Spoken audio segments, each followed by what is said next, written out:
We challenge you to find a better villa at just rupees 1.29 crores in Kelambakam, Moyamar.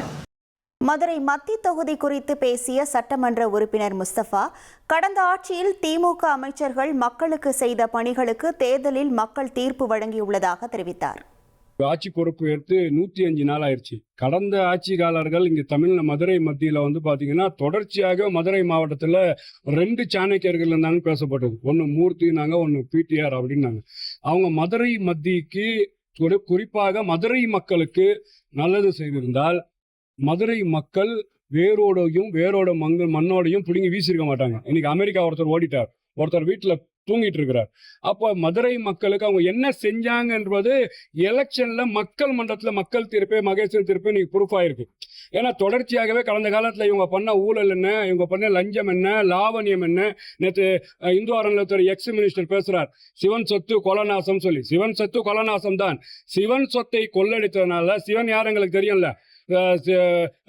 தென்னாட்டு சிவனே போற்றி எந்நாட்டு இறைவா போற்ற சொல்லக்கூடிய பூமி தான். சிவன் சொத்தை கொள்ளடிச்சிங்கன்னு சொல்லி தான் கொளத்தூர்ல கொலநாசம் ஆயிருக்கு.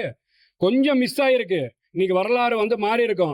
7000 ஓட்டுல சேப்பாக்கத்துல கொலநாசம் கொஞ்சம் மிஸ் ஆயிருக்கு. தொடர்ச்சியாகவே இந்த மண்ணுக்கும் இந்த மக்களுக்கும் இந்த சமூகத்துக்கும் இவங்க செஞ்சக்கூடிய தீமை மதுரை மட்டும் இல்லைங்க, தமிழ்நாடு முழுக்க இன்னைக்கு திமுகவை எதிர் வரையில உட்கார்ந்துருக்காங்க சொன்னா இதுதான் அவர்கள் செய்த சாதனை. அந்த சாதனையை மக்கள் பார்த்து இன்னைக்கு தோல்வியை கொடுத்துருக்காங்க. இந்த 105 நாள் ஆட்சி இன்னைக்கு பள்ளி கல்வித்துறை பாத்தீங்கன்னா டைரக்டர்ஸ்லாம் என்ன சொல்றாங்க, தனியார் காலேஜ் வச்சுருவங்க ஸ்கூல் வச்சுருவங்க என்ன சொல்றாங்க கேட்டீங்கன்னா என்ஓசி திடீர்னு நைட்டு எல்லாமே கிடைச்சிருச்சுன்றாங்க.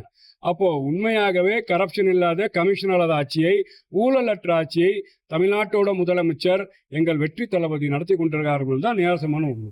We challenge you to find a better villa at just rupees 1.29 crores in Kelambakam, Moyamar.